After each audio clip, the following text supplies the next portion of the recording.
Hello, hello, hello. What's up, everybody?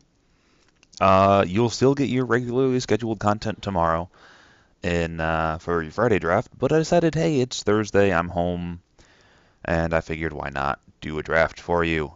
And that's one cool cat. Yeah. So we opened a Burmaz. I'm going to take it because it's A, probably the best card in the pack, because I think it's probably the best card in the format, and B, oh my god, this card is worth monies. Not like a ton, but it's definitely worth monies. So I'm gonna pick it up because I need. I've been grinding out for the Grand Prix this weekend at Montreal, which I will be attending. So if you're going, let me know in the comments, and I'll be like, hey, that's cool. I'll be there. Maybe I'll. I don't know. We'll see. But yeah, Brimaz. So anyways, I've been grinding, and what has happened over the last few days is I've gotten in the situation where I've been just getting slaughtered. Like I'm just getting like bad draws, and my opponents are just like curving out perfectly. And I hope it's just everyone being on Magic Online being like, okay, this kid's gonna do really good at the Grand Prix. Let's, do him a favor, make him do terribly this week, so that way he's ready to go and he has a hunger. And I have a hunger. That hunger is to win a Grand Prix. The odds are extremely low. I'm not like LSV or something level, but there's that.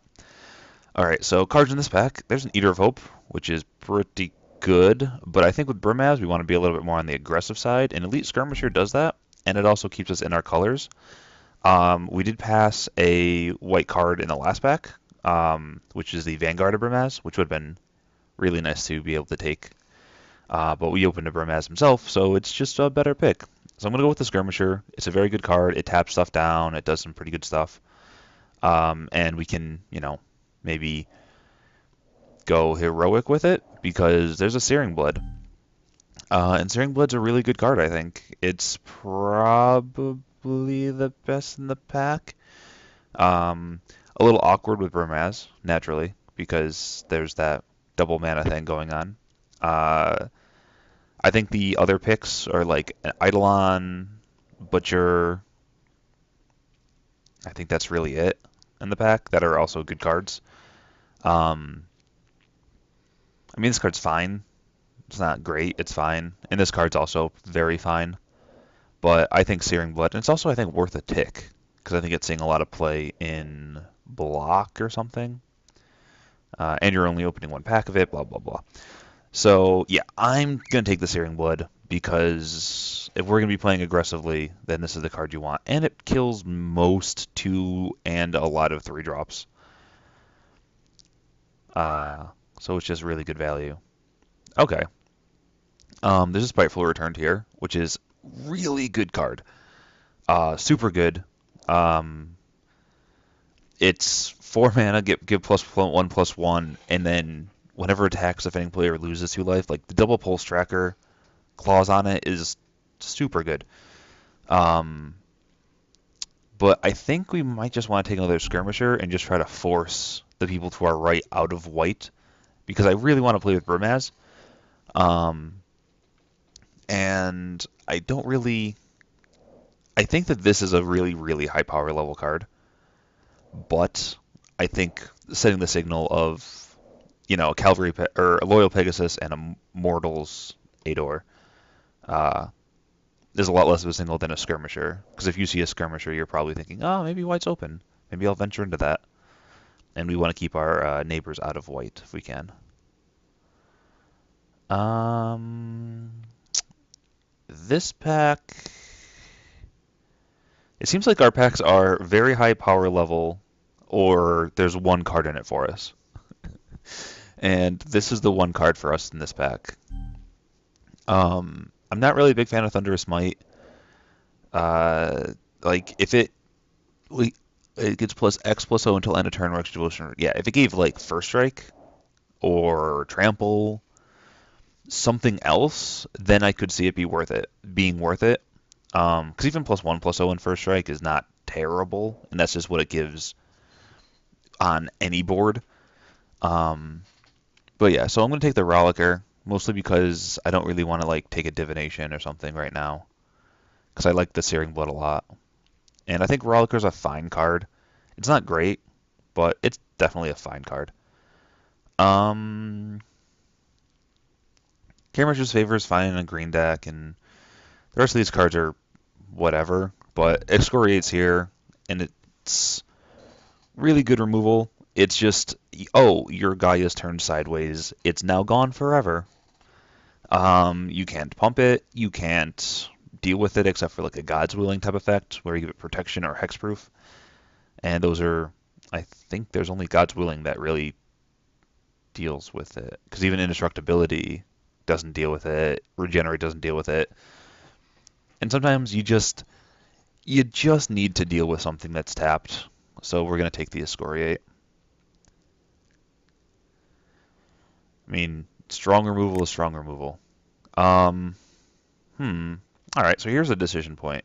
Nyxborn Shieldmate and Excoriate are both very good cards, as is Rise to the Challenge.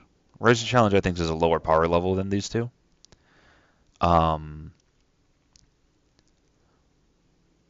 this is another removal spell, and in a format like this, you need removal spells. Um, and it's the best kind. It's a lot better than Asphyxiate, which is like its brother in black, because you know, tapped creatures are typically something you're going to see a lot more often. So I think I'm going to take it. I think I'd rather have two pieces of really good removal. And yes, it's not good if we're on the aggressive side of the game, but whatever. All right, and a Fall of the Hammer. So, yeah. Bolt still here, Fearsome Temper still here, and a Fall of the Hammer, as well as a Mortal's Ardor, which is, again, fine. But Fall of the Hammer is just really good, especially if we have a bunch of 3 power stuff here. So we'll take that. All right, we got the Kragma Butcher back, which is, again, a fine card. With double Excoriate, I'm not really worried about dealing with their creatures. So I don't need the Gorgon's Head to be like trading off my creatures one for one and trading them up. So we'll just take the Butcher. Thunderbrew, okay, cool. Thunderbrew's really good because he lets you win a game, basically. He lands on the battlefield, and he's typically going to be the biggest, baddest thing around. He's a 5/5 with trample. He's going to be coming in. He's going to be dealing damage to the opponent. And if he doesn't hit you on the turn he hits the battlefield as a 5/5, he's going to be hitting you the next turn as an 8/8 unless you have a removal spell. It's just a really solid card.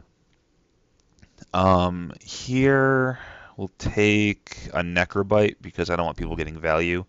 One of my friends has been telling me that Cyclops is a good card as a 5/2 because it's typically going to be able to, like, in a more aggressive deck, but I don't think we're in the super aggressive deck right now. You know what? I'll take the Cyclops. I don't think we're in a hyper aggressive deck right now. I think we're in more of a mid-range red-white deck, which I don't think is what we want to be in. We have multiple Cyclopses, so I'm taking the Eye Gouge. That's going to be good in the sideboard. Cool, we got 2. There are some decks that just die to Scouring Sands, by the way.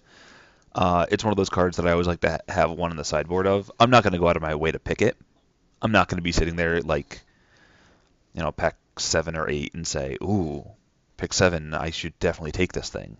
Because it's not that good, but still. Alright, in this pack we have a Snarecaster and a Fanatic Amogus as our 2 picks that we can pick from. Battle Priest isn't very, very good, and Calvary Pegasus is fine, but you can typically get it late. Also, I don't really like taking either of these cards first pick, because they're not... I mean, you can get them later. This is actually a fairly weak pack. If there's a Minotaur deck out there, that card's good in it, but, I mean, if not, then I guess, like, maybe the Ordeal. Like, if this was pack 1, pick 1 of a triple Theros draft, it's Hero's Downfall, and then maybe Ordeal, or... I don't know. This is just a weak pack. Maybe if you just want to like force Minotaurs, you take that. If you want to go red, that's fine. I think I'm going to take the Downfall, mostly because it's a good card. Um, I don't think I need to take a Fnatic Amogus right now, and I think it's worth something. It's probably worth a non-zero amount. Mono Black is a deck in the current format. Um, all right, and again, nothing really fantastic. I don't think we need a Divine Verdict with double Excoriate. Um, hmm, this is interesting. Um, Maybe we just take a Traveling Philosopher. We don't actually have any 2-drops right now. No, I think we take a Titan Strength. I feel like I'll be able to pick up 2-drops late. And a Combat Trick is always fine. You can use it to get some extra damage in somewhere or something. Yeah, these first 2 packs have not been good to us, so hopefully we'll be rewarded later. All right.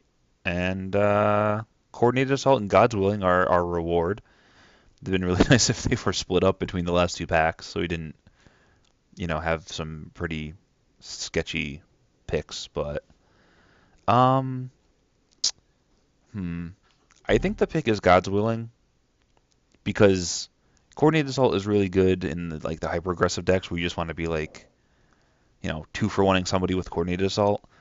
But God's Willing is oftentimes going to just be able to save a creature. Like if I can hit Brimaz on turn 3 and they don't kill it immediately, I can just sit there with a white man up for the rest of the game and slowly grind them out with Brimaz.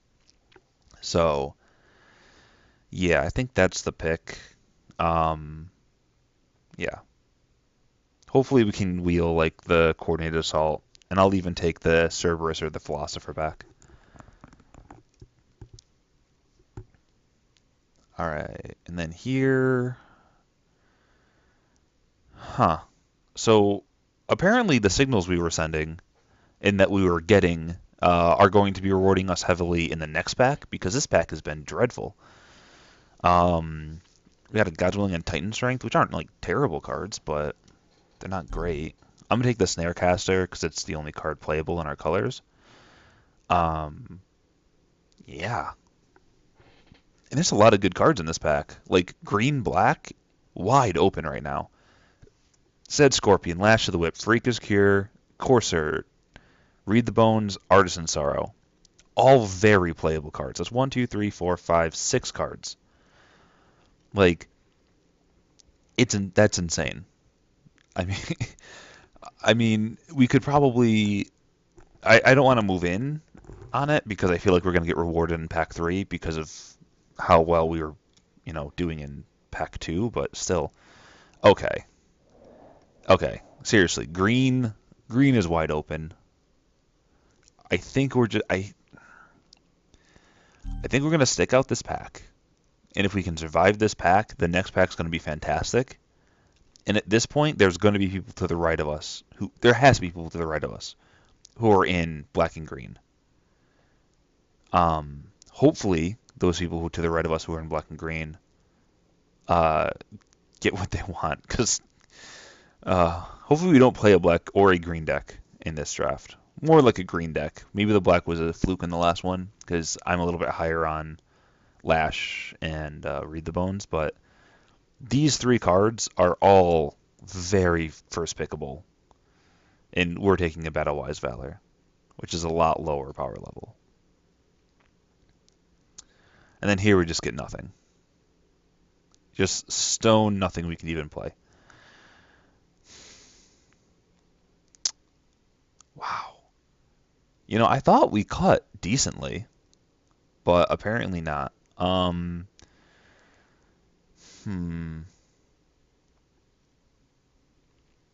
I guess we can take like a Horizon Scholar.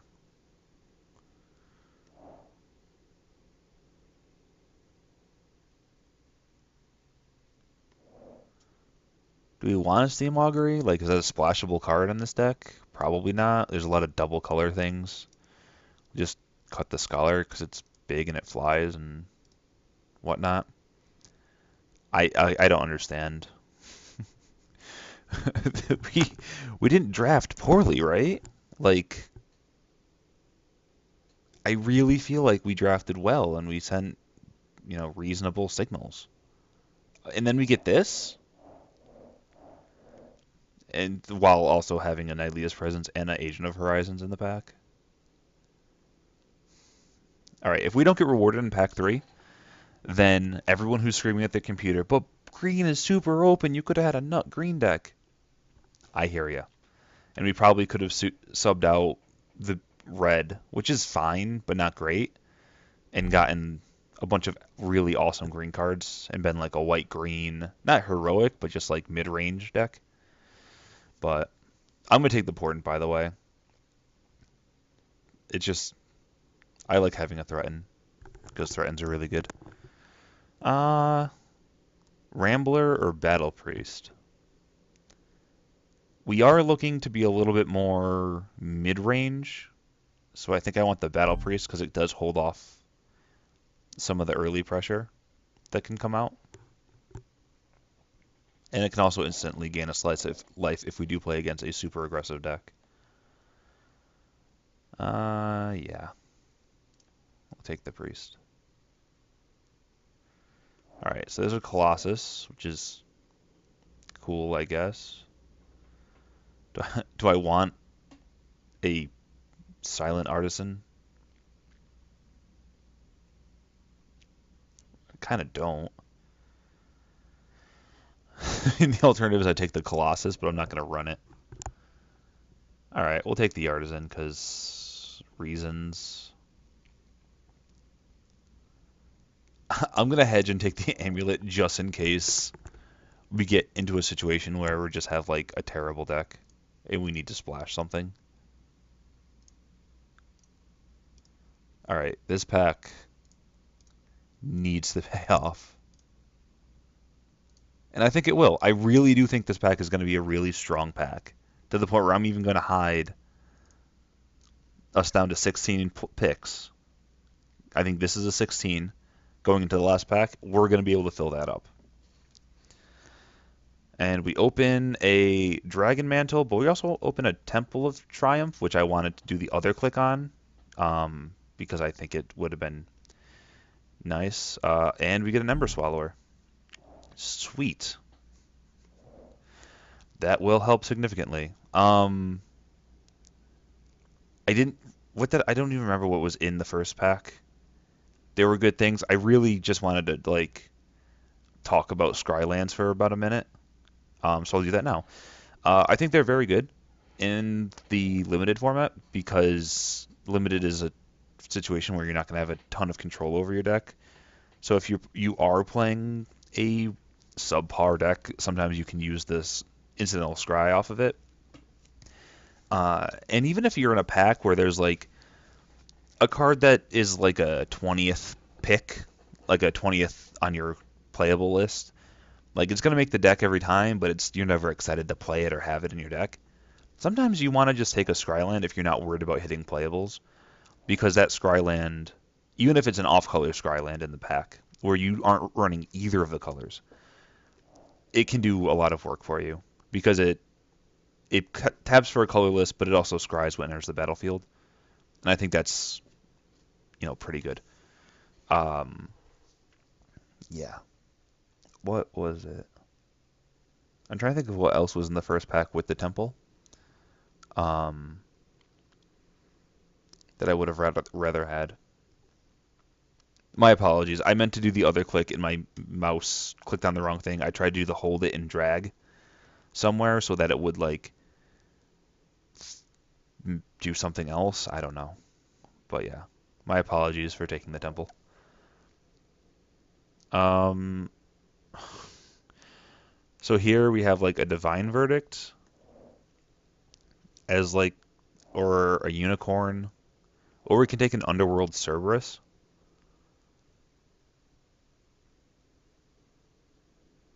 Can't be blocked except by 3 or more creatures, and when it dies, exile and return all cards from graveyard to their hand. Do we splash it? Like, I don't really think we need a Divine Verdict. We already have double Excoriate. We have, like, Fall the Hammer and Searing Blood as well as removal spells. Port of Betrayal can, at times, be a removal spell because you take it and then you get to hit with it. And sometimes I have to, like, block with something else. I mean, this. I don't think we need another removal spell. So I'll take the Cerberus. Who knows, maybe we'll splash it. Oh my god, this... Okay, see, I told you we were going to get rewarded in Pack 3. And we have been rewarded. Hopeful Eidolon, Stone Shock Giant, Anger of the Gods. All three of these are fantastic cards. All for different reasons. Stone Shock Giant is a 3/4 for 5, which is great, and it also has the ability to win you the game. Typically, that monstrosity is going to win you the game. Hopeful Eidolon gains you a bunch of life, target something. It allows you to win races that you weren't going to win otherwise. Anger of the Gods, typically going to be able to be a board wipe. At least when you cast it on like turn 3 or turn 4. And we don't have a ton of early creatures, so Anger of the Gods could be good, but I'm not going to pass up on a Hopeful Eidolon. It's just the ability to turn a race into they have to start jump blocking is really good. I think I probably have this card too high, but at the same time, I don't care. I'm taking it. I'm going to take the God's Willing here. Ooh, no, Dauntless Onslaught, right? I already have one God's Willing. I don't think I need a second. And Dauntless Onslaught, yeah, I think I just want Dauntless Onslaught. Targets two things, so like if I have double Elite Skirmisher out, I can be like tap 2 of your dudes, take 10. It's pretty good. Yeah, so I'm going to take Dauntless Onslaught. Okay, so Stone Shock Giant or favorite Hoplite? Well, favorite Hoplite is pretty good. I like it as a 1-drop. We have what, 1, 2, 3, 4, 5, 6. So 6 ways of targeting it right now. And making it into a 2/3. That's pretty good. And if we go like turn 1 that into like a Titan Strength, we can deal 5 on turn 2. But I think I want the Stone Shock Giant. I don't think we're in the super aggressive deck right now, where we really want to be like 1-drop, 2-drop, 3-drop, because we have a lot of like late game stuff that does really good stuff. So just take the Giant. Yeah, I think we want the Arena Athlete here. It attacks, it blocks, it makes it so that their things can't do blocks. I think it's better than just like a random spell that targets, because we already have like a bunch of those. And we're not really running on a heroic sub-theme. I say taking a heroic creature. I'm not a huge fan of Arena Athlete, unless you're playing in a really aggressive deck. And as I said, maybe we're falling into more of an aggressive deck as I go through this pack, but... Alright, Cerberus is good. We already have a couple of early game drops. We also have like a Searing Blood if we hit double red to kill the early stuff, and a couple of roadblocks like Brimaz and Kragma Butcher for their 2/2s and whatnot that they'll play early. And Two-Headed Cerberus can do some really good stuff with things like Titan Strength, Hopeful Eidolon, Rollicker, Battlewise Valor, Dauntless Onslaught. So, yeah. I always like to have one because it does make them consider their blocks very differently. Because if they're at 8 and you attack with like your Two-Headed Cerberus and an Ember Swallower, they look at the Cerberus and they say, I have to block that. Which lets you then get in with 4 damage from your Ember Swallower. And then you're pretty much going to be able to use any combat trick to kill something with the Two-Headed Cerberus because of the double strike. You might 2-for-1 yourself, or you might 1-for-1 yourself. It's typically going to be very good. And then in this pack, Spark Jolt and Vanquish aren't that good, so Last Breath is the pick. And look, we made it on playables. Glare of Heresy for the side. And then we just nothing. I guess Demolish in case they play something tricky. Spark Jolt, but I doubt it'll get played. Messenger speed. All right, let's show all. Ox. Swamp. And then we'll color sort it. It looks like we don't have to play the Underworld Cerberus after all. I was worried that I was hedging in case we did end up getting into a situation where we needed the black in our deck because we just weren't getting the playables. Because we did get caught super hard in Pack 2. But then Pack 3, it just flowed, and we were able to build a very good deck. I'll put in like the must playables in the deck build, and then we'll see what we have after that. Because if we have a couple of spots just like sitting around, all right, so we'll move these out of here and put these into the not being played board. Because these are just cards that we just strictly aren't playing. This is a maybe. Sideboard, sideboard, in, never, in, maybe board, in, maybe, in, never, in, no. I'm just going to stop saying things because it's probably annoying on your end to hear me say yes, no, yes, no. And then that's a no, and a maybe. Okay. So here's our 21. These are the 21 cards that I think are guaranteed to make our deck. Like 100% of the time, these are in the deck. So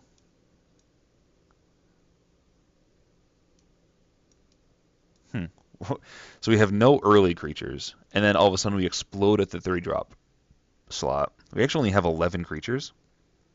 Wow. Huh.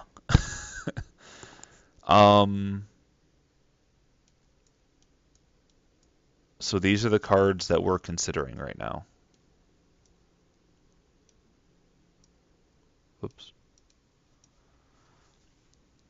I guess this is like a package here. So we can bring in Traveler's Amulet and Underworld Cerberus.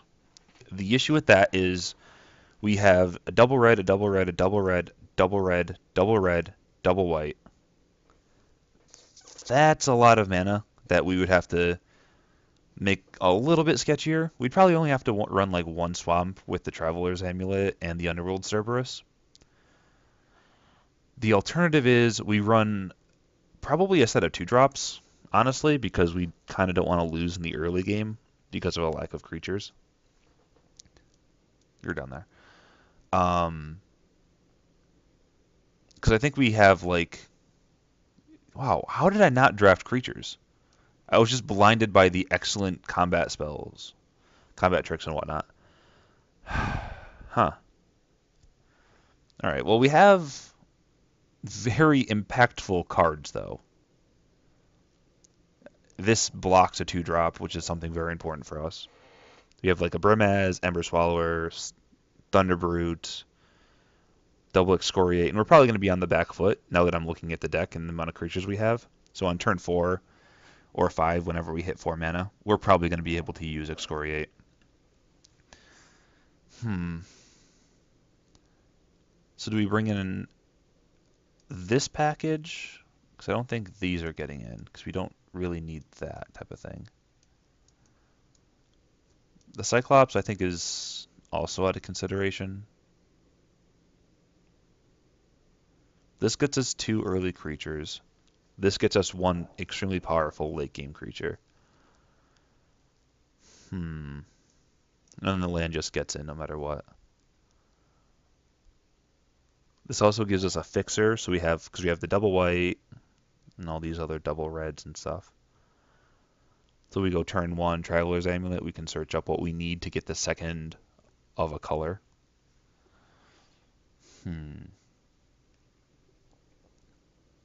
These are both heroic things. We do have a lot of heroic enablers in the deck.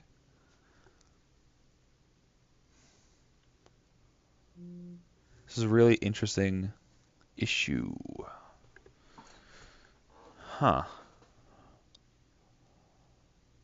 Okay, the right play is to play these, play with the consistent mana, and just say go. The fun play is to do this. And I have played with Underworld Cerberus before, so it's not like I can even justify it with a. I've never played with Underworld Cerberus, thus I should be playing with it now, so I know if it's good or not in the Grand Prix. Have you read the card?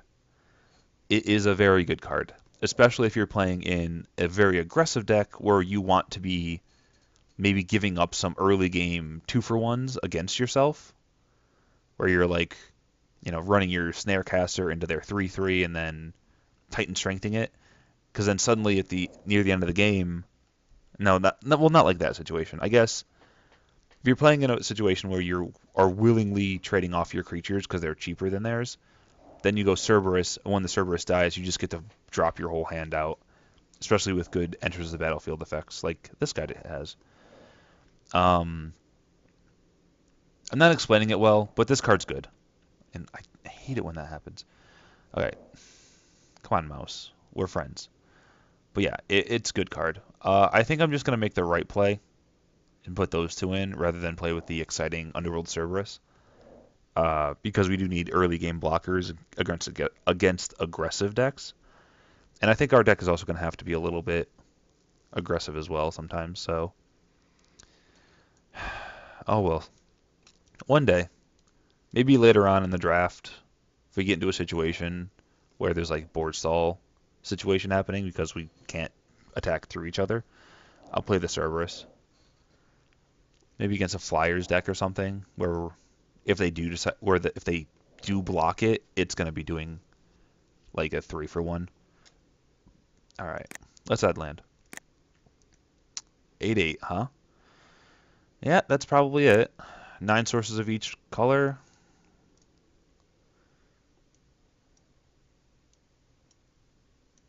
Temple, get over there. Yeah, I think that's fair. Because for the most part, these like 3, 4, and 5 drops that we have that are double colored, they're going to be fine.